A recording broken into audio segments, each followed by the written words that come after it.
Imagine there was a way you could get an extra 20% off already incredible prices at Kildare Village. Well, there is. Just sign up to Privilege, our rewards program, and you'll be invited to our exclusive private sale, where you can enjoy an additional 20% off at participating Kildare Village brands between 29th of March and April 7th. T's and C's apply. Sign up at kildarevillage.com and find something extraordinary every day. So, that was a really nice thing that they addressed the cornerback big need. They also addressed wide receiver. Yes. Dante Moncrief.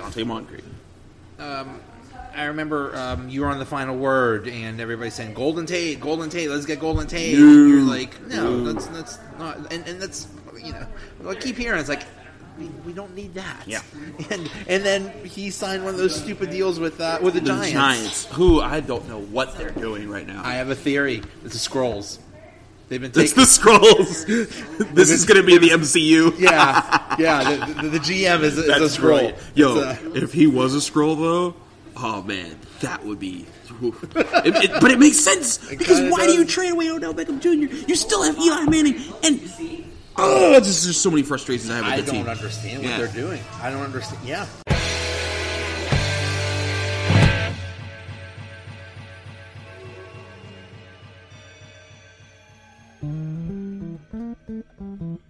The Donut Bag is brought to you by SeatGeek. SeatGeek is the smart way to buy and resell tickets. It takes confusion out of buying tickets. They put a 0 to 10 score on each ticket to let you know if you're getting a good or bad deal. Use promo code DONUTBAG to get $20 off your first purchase. Go to SeatGeek.com or get the SeatGeek app. SeatGeek, life's an event. We have the tickets. What's going on, everybody? Welcome to another episode of the Donut Bag, part of the Pod Hub Network. In this episode, I welcome back Chris Carter from DKPittsburghSports.com. It is a beautiful, warm day in Pittsburgh, and we got together at a place and just talked over everything going on with the Steelers, because there is so much. So if you hear background noise, that's why. Anyway, the Donut Bag starts right now. All right, busy week in the NFL and with the Steelers. With me to talk about it is NFL analyst for DKPittsburghSports.com, at Carter Critiques on Twitter, Chris Carter. How you doing, sir? What's up, my man? Yo, how you doing, man? Oh. It's a beautiful day in the neighborhood, literally. It is so beautiful outside. Some of us are in shorts, and yes, and some of us are in our loafers. Yeah. I am loving warm weather. I am so glad that it's here. I used to get into arguments with people in our company that, like, Dayon will go to Canada and he will not wear a coat. And I'm like, how? Like it'll be freezing. He said it was -10 outside. I was fine. I'm like, dude, you're trying to give yourself problems. Like, don't do that. Just wear a coat. Be normal. Wear gloves. He loves Winnipeg. So. He loves Winnipeg. Don't get him started about them Jets, man. He loves that stuff. Oh my goodness, that's weird. Yeah, he has like a love affair with that city. Hey, man. So free agency is upon us. It's been technically a day old. The first wave's over. Yeah, the first wave is over, and that first wave was ridiculous. Woo! It's always exciting, man. It's crazy. We're like we talked before here. The stupid teams spend stupid money. Yep. And the Steelers never do. And I thought it would be different this year, but it wasn't, because it turns out the Steelers didn't really have that much money to spend to begin with. What did they have? Like, I don't know, about 10 or 20 million or something like that? I think it was around 16 to 20 after they started re-signing people. And that's the issue. It was that they were re-signing people and they needed to keep people in place in their system to make sure that they had backups in place. Like, for example, Anthony Chickillo getting $8 million over 2 years. Everyone's like, what? How do you pay someone like that? It's because Chickillo knows their system. He's never out of place. That's the one thing he'll give you consistently. You could either let him go out into the market where he'll probably get something like Jesse James got, where someone offers him $4 years, $25 million, or like LJ Fort got. And I think the Steelers are like, listen, we are thin at this position, and we need to keep people here just to hold the fort. Do you think they should have... literally. Can I get a Coke? Do you think they should have kept OJ Fort? I think they should have. I think he should have gotten the contract that Chickillo got. Yeah. Because, I mean, to me, Chico is a guy. Yeah. He is. He's more of a special teams guy.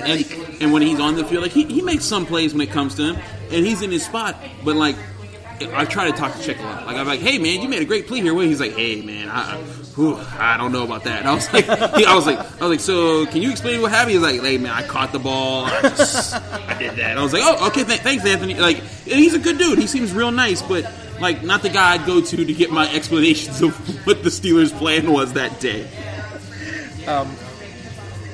It's just unbelievable what they're doing at the linebacker position right now. You know, Bud Dupree, I will never understand this. They kept him. Yep. At over $9 million. 9.2. Guaranteed. Yep.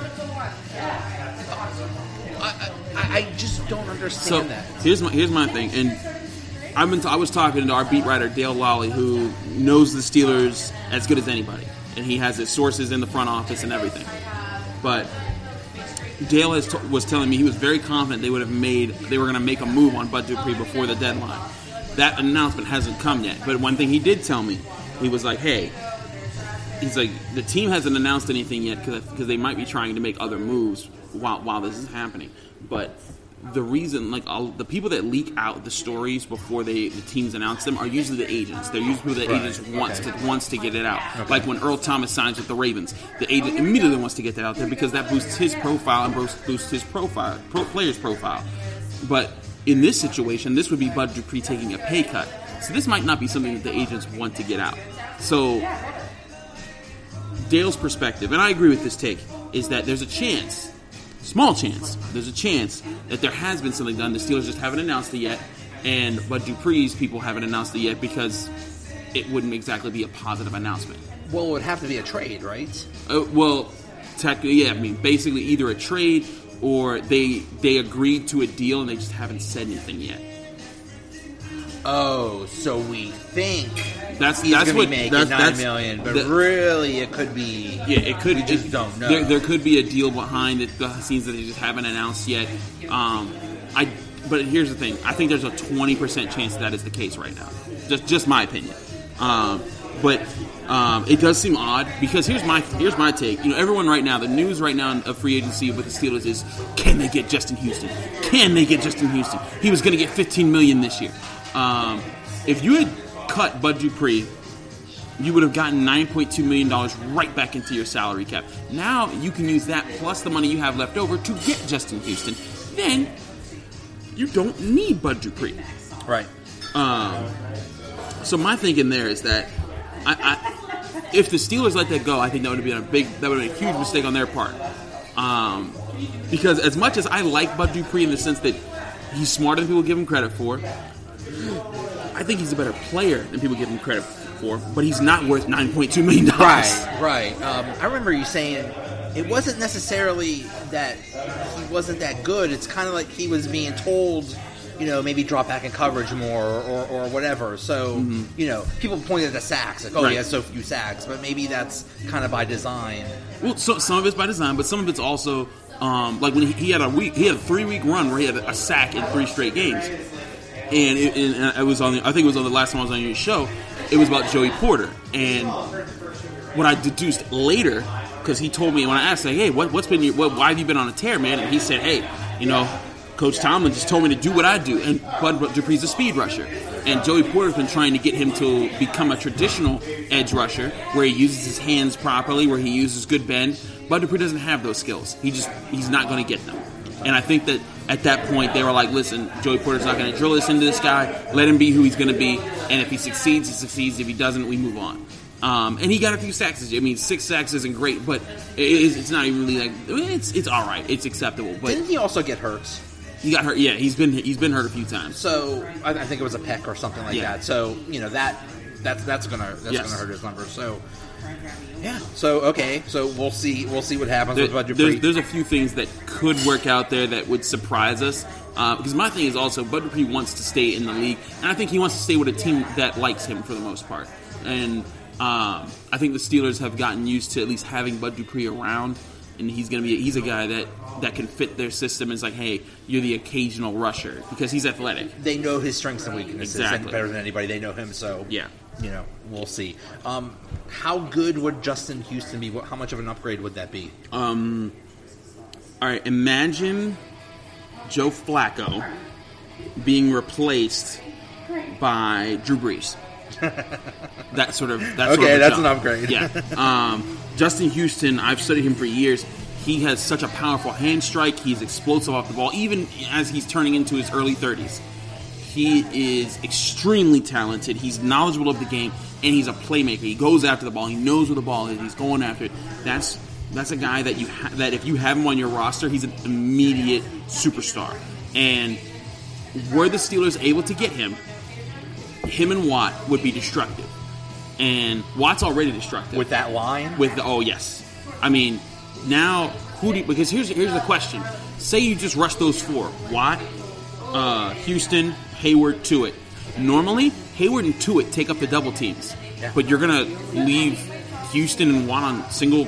No, right. That's a bad idea. And teams are going to freak out. And you can only double team one guy. Exactly. You take care of Watt, you have to deal with Houston. You take care of Houston, you have to deal with Watt. So, we'll see. That's the news that everyone's talking about Pittsburgh. I'm going to be really upset now if we don't get him.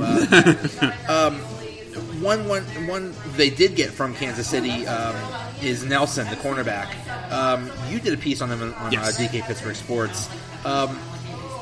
At the beginning of that piece, you didn't have nice things to say about their cornerback situation on that side last year. They're hurt, yeah.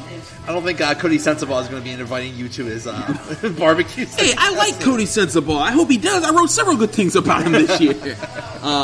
But I mean, it's the truth. The Steelers have been hurting at cornerback for years, right? I mean, sure, Joe Hayden's a great number one right now, but I mean, he represents, other than Artie Burns, the only first round pick that the Steelers have made at cornerback since, I don't even know.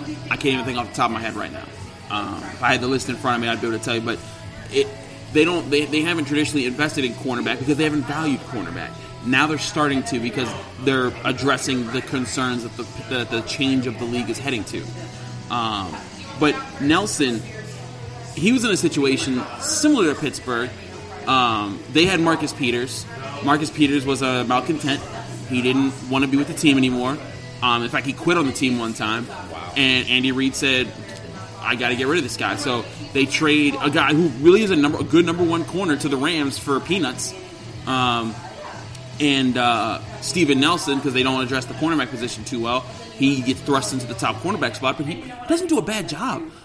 In fact, if you look at how when the Steelers played the Chiefs, he was targeted officially 7 times, allowed only 3 completions for 18 yards. There was a touchdown to James Washington, but that was like a bit of a scramble play.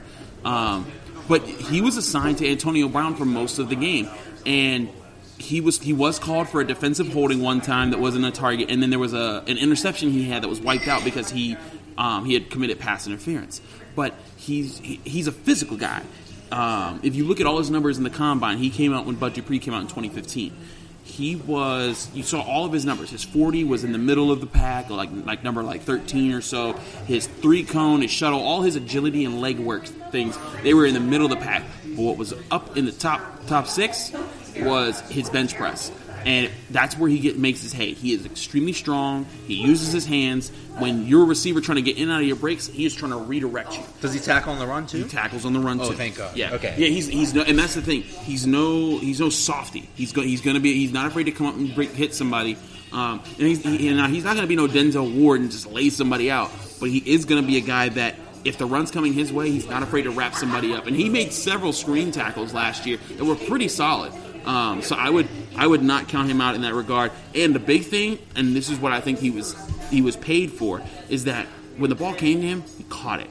And that was the problem the Steelers have had too much. Mike Hilton, great slot corner as far as running with guys, changing direction, being quick, but he can't catch the ball. Right. Terrell Edmonds dropped a couple picks. Sean Davis dropped a couple picks. The Steelers were so tired of that, and any one of those picks could have changed those games, and one of those games could get them in the playoffs. Now you have a number 2 cornerback that's in a situation where if he made 4 interceptions last year and he had 15 passes defensed.